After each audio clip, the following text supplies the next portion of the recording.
ಈಗ ಚಾರ್ಜ್ ತಗೊಂಡು 10 ದಿವಸ ಆಗ್ತಾ ಇದೆ. ಎಲ್ಲ ಪೊಲೀಸ್ ಸ್ಟೇಷನ್ ವ್ಯಾಪ್ತಿಯಲ್ಲಿ ಕೂಡ ನಾವು ಕಂಪ್ಲೀಟ್ ಆಗಿ ನಾವು ಪರ್ಸನಲಿ ಒಂದು ಭೇಟಿ ಮಾಡಿ ಫಸ್ಟ್ ಸ್ಟೇಷನಲ್ಲಿ ಏನು ನಡೀತಾ ಇದೆ, ಎಷ್ಟು ಸ್ಟ್ರೆಂತ್ ಇರ್ತದೆ, ಸ್ಟೇಷನಲ್ಲಿ ಏನು ಸಮಸ್ಯೆ ಮತ್ತು ಸ್ಟೇಷನ್ ವ್ಯಾಪ್ತಿಯಲ್ಲಿ ಏನೇನು ಆಕ್ಟಿವಿಟೀಸ್ ನಡೀತಾ ಇದೆ, ರೌಡಿ ಸಮಿತ ಮತ್ತು ಕ್ರೈಮಲ್ಲಿ ಯಾವ ಥರ ಕ್ರೈಮ್ಸ್ ನಡೀತಾ ಇರ್ತದೆ, ಮಾದಕ ವಸ್ತುಗಳು ಎಷ್ಟು ಉಪಯೋಗ ಮಾಡ್ತಾ ಇದ್ದಾರೆ ಫಸ್ಟ್ ಅನಲೈಸ್ ಮಾಡ್ತೀವಿ. ಮತ್ತು ಪ್ರತಿಯೊಂದು ಸ್ಟೇಷನ್ಲಿ ಆಫೀಸರ್ಸ್ ಪರಿಚಯ ಪರ್ಸನಲಿ ಬಂದು ನೋಡಿ ಆಫೀಸರ್ ಪರಿಚಯ ಮಾಡೋದು ಮತ್ತು ಸ್ಟಾಫ್ ಕಡೆ ಇಂಟ್ಯಾಕ್ಟ್ ಮಾಡೋದು, ಅವ್ರಿಗೆ ಎಷ್ಟು ಮಟ್ಟಕ್ಕೆ ಅವರು ಮಾನಿಟರ್ ಮಾಡ್ತಾರೆ. ಒಂದು ಫಸ್ಟ್ ಲೆವೆಲ್ ಆಫ್ ಸೂಪರ್ವಿಷನ್ ಇದು. ಇಮಿಡಿಯೇಟ್ಲಿ ಈಗ ಏನು ನಡೀತಾ ಇದೆ ಜಿಲ್ಲೆ ಬಗ್ಗೆ ತಿಳ್ಕೊಳ್ಳೋದಕ್ಕೂ ಆ ಜಾಗಕ್ಕೆ ಹೋಗುವಾಗ ಅಲ್ಲಿ ಜಾಗ್ರಫಿ ಹೆಂಗಿರ್ತದೆ, ಏರಿಯಾ ವೈಸ್ ಎಷ್ಟು ದೊಡ್ಡದು, ಇದೆಲ್ಲ ಅರ್ಥ ಮಾಡ್ಕೊಳ್ಳೋದಕ್ಕೂ ಪ್ರತಿ ಸ್ಟೇಷನ್ ಕೂಡ ವಿಸಿಟ್ ಮಾಡ್ತಾ ಇದ್ದೀನಿ. ಐ ಥಿಂಕ್ ಇವತ್ತು 16ನೇ ಸ್ಟೇಷನ್ ಇದೆ. ಉಳಿದ ಎಲ್ಲ ಸ್ಟೇಷನ್ ಕೂಡ ಫಸ್ಟ್ಲಿ ವಿಸಿಟ್ ಮಾಡ್ತೀನಿ. ಸೊ ಈ ವಿಸಿಟ್ ಮುಗಿದಾದ್ಮೇಲೆ ಪ್ರತಿ ಟೌನಕ್ಕೆ ತಾಲೂಕು ಹೆಡ್ ಕ್ವಾರ್ಟರ್ಸ್ ಇರುತ್ತೆ.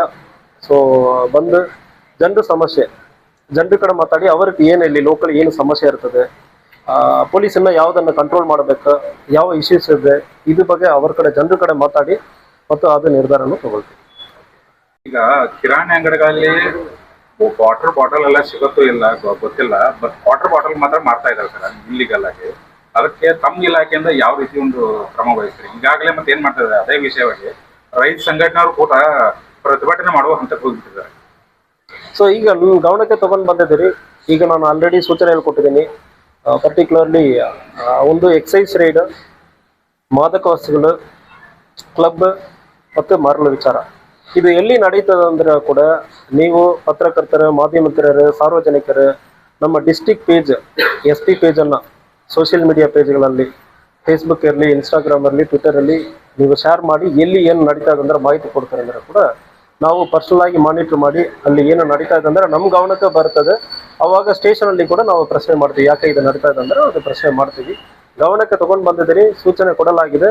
ಮುಂದುವರೆಯುವ ಸಂದರ್ಭದಲ್ಲಿ ನೀವು ಪರ್ಟಿಕ್ಯುಲರ್ ಇನ್ಫಾರ್ಮೇಶನ್ ನಿಮ್ಮ ಹೆಸರಲ್ಲಿ ಹಾಕೋದು ಬೇಕಾಗಲ್ಲ. ಯಾವುದೋ ಒಂದು ಗೋಸ್ಟ್ ಅಕೌಂಟ್ ಅಂದರೆ ಹೇಳ್ತೀವಿ.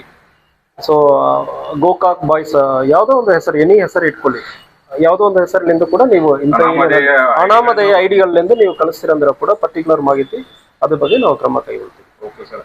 ಇನ್ನೊಂದು ಈ ಸಿಟಿಗಿಂತ ಗ್ರಾಮೀಣ ಭಾಗದಲ್ಲಿ ಟ್ರ್ಯಾಕ್ಟರ್ ಡೀಸೆಲ್ ಸೌಂಡ್ಗಳ ಹಾವಳಿ ಜಾಸ್ತಿ ಆಗಿದೆ. ಜನಕ್ಕೆ ಅಂದ್ರೆ ಈ ಸ್ಕೂಲ್ ಮಕ್ಕಳು ಇರ್ಬೋದು, ಶಾಲಾ ಕಾಲೇಜ್ ವಿದ್ಯಾರ್ಥಿ ಇರ್ಬೋದು, ಬಹಳ ತೊಂದರೆ ಆಗಿರೋದು ಕಂಪ್ಲೇಂಟ್ ಮಾಡ್ತಾ ಇದ್ದಾರೆ. ಅದ್ರ ಬಗ್ಗೆ ತಮ್ಮ ಇಲಾಖೆ ವತಿಯಿಂದ ಯಾವ ರೀತಿ ಒಂದು ಕಡಿವಾಣ ಹಾಕೋ ನಿಟ್ಟಿನಲ್ಲಿ ಕ್ರಮ ವಹಿಸ್ತಾರೆ? ಸೊ ಈಗ ರೋಡ್ ಆಕ್ಸಿಡೆಂಟ್ ನಮ್ಮ ಬೆಳಗಾವಿ ಜಿಲ್ಲೆಯಲ್ಲಿ ರೋಡ್ ಆಕ್ಸಿಡೆಂಟ್ ಪ್ರತಿ ವರ್ಷನೂ ಸುಮಾರು 800 ಜನ ಸಾಯ್ತಾ ಇದ್ದಾರೆ. ಈ ಹಿನ್ನೆಲೆಯನ್ನು ನೋಡುವಾಗ ಕಬ್ಬಿನ ಸೀಸನ್ ಅಲ್ಲಿ ಅಕ್ಟೋಬರ್ ಅಲ್ಲಿ ಶುರು ಆಗುತ್ತೆ ಅಂದ್ರೆ ಅಕ್ಟೋಬರ್, ನವೆಂಬರ್, ಡಿಸೆಂಬರ್, ಜನವರಿ, ಫೆಬ್ರವರಿ 5 ತಿಂಗಳಲ್ಲಿ ಕಬ್ಬಿನ ಟ್ರ್ಯಾಕ್ಟರ್ ಮೂವ್ಮೆಂಟ್ ಇರ್ತದೆ. ಸೊ ಇದರಲ್ಲಿ ಏನು ನಡೀತಾ ಇದೆ, ಈ ಕಬ್ಬಿನ ಟ್ರ್ಯಾಕ್ಟರ್ ಓಡಿಸೋರಕ್ಕೆ ಹೈವೇನಲ್ಲಿ ಓಡಿಸಿ ರೆಗ್ಯುಲರ್ ಆಗಿ ಓಡಿಸೋ ಅಭ್ಯಾಸ ಇಲ್ಲ. ಎರಡನೇದು, ಅದರಲ್ಲಿ ನಮ್ಮ ರೆಗ್ಯುಲರ್ ಟ್ರೈಲರ್ಗಳು ಮತ್ತು ಕಾರಲ್ಲಿ ಇರೋ ಥರ ಇಂಡಿಕೇಟರ್ಸ್, ಬ್ಲಿಂಕರ್ಸ್ ಯಾವುದೂ ಇರಲ್ಲ. ಸೊ ಅದರಿಂದ ಅಷ್ಟು ಬೇಗ ಹೋಗುವ ಗಾಡಿಯಲ್ಲಕ್ಕೆ ಮುಂದೆ ಟ್ರ್ಯಾಕ್ಟರ್ ಇರುವುದೇ ಗೊತ್ತಾಗಲ್ಲ. ಸೊ ಅದರಿಂದ ಒಂದು ಡೆತ್ ಆಗ್ತಾ ಇದೆ. ಅದಕ್ಕೆ ರಿಫ್ಲೆಕ್ಟರ್ ಕ್ಲಾತ್ ಹಾಕ್ಕೊಂಡು ಗಾಡಿ ಓಡಿಸಬೇಕಂದ್ರೆ ಆಲ್ರೆಡಿ ಸೂಚನೆ ಕೊಟ್ಟಿದ್ದೀವಿ. ಹಾಕಿಲ್ಲ ಅಂದ್ರೆ ಪೆನಾಲ್ಟಿ ಹಾಕೋದಕ್ಕೆ ಮತ್ತು ಕೇಸ್ ಮಾಡೋದಕ್ಕೆ ಹೇಳಿದ್ದೀವಿ. ರೋಡ್ ಸೈಡಲ್ಲಿ ಪಾರ್ಕ್ ಮಾಡಿರೋ ಗಾಡಿಗಳಲ್ಲಿ ಆಗುವ ಸಂದರ್ಭದಲ್ಲಿ ಕೂಡ ಅದಕ್ಕೂ ಕೇಸ್ ಮಾಡೋಕ್ಕೆ ಹೇಳಿದ್ದೀವಿ.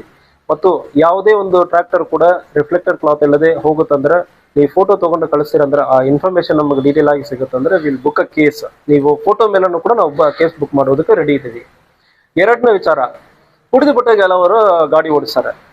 ಯಾವನೋ ಒಬ್ಬನ ಕುಡಿದು ಎಲ್ಲಿಯೋ ಓಡಿಸೋದಕ್ಕೆ ಅಮಾಯಕರು, ಆ ಮನೆಯಲ್ಲಿ ದುಡಿಯುವವರು ಅವರು ಡೆತ್ ಆಗ್ತಾ ಇದ್ದಾರೆ.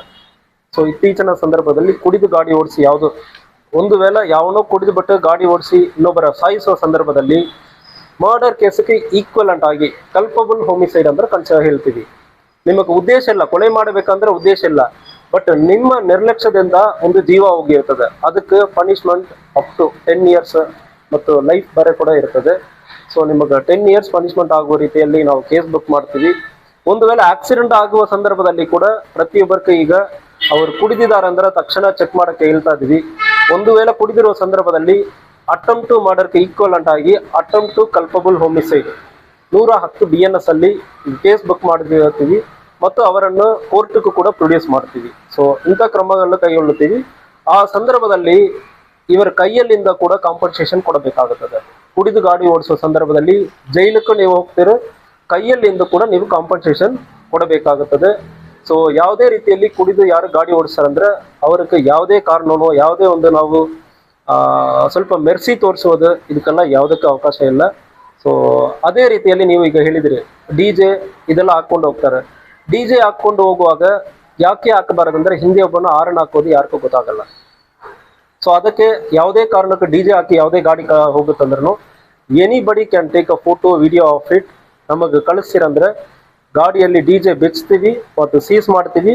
ಆ ಗಾಡಿ ಮೇಲ್ಗಡೆ ರ್ಯಾಶ್ ಅಂಡ್ ನೆಗ್ಲಿಜೆನ್ಸ್ ಆಕ್ಟ್, ಬೇಜವಾಬ್ದಾರಿತನದಿಂದ ಗಾಡಿ ಓಡಿಸೋದು ಮತ್ತು ಒಂದು ಮೆಷಿನರಿಯನ್ನು ಆಪರೇಟ್ ಮಾಡೋದಕ್ಕೆ FIR ಕೂಡ ಮಾಡಿ ನಾವು ಕೊಡ್ತೀವಿ. ಡಿ ಜೆ ಹಚ್ಕೊಂಡು ನೀವು ಟ್ರ್ಯಾಕ್ಟರ್ ಓಡಿಸಿದ್ರೆ ನಿಮ್ಮ ಡಿ ಜೆವನ್ನು ನಾವು ಸೀಸ್ ಮಾಡ್ತೀವಿ, ಕೇಸು ಮಾಡ್ತೀವಿ, ಗಾಡಿಯನ್ನು ಸೀಸ್ ಮಾಡ್ತೀವಿ. ಡಿ ಜೆ ಬಿಚ್ಚಿ ಕೋರ್ಟ್ಗೆ ಪ್ರೊಡ್ಯೂಸ್ ಮಾಡ್ತೀವಿ, ಗಾಡಿನೂ ಇಲ್ಲಿಗೆ ಸ್ಟೇಷನಲ್ಲಿ ನಿಲ್ಲಿಸ್ತೀವಿ.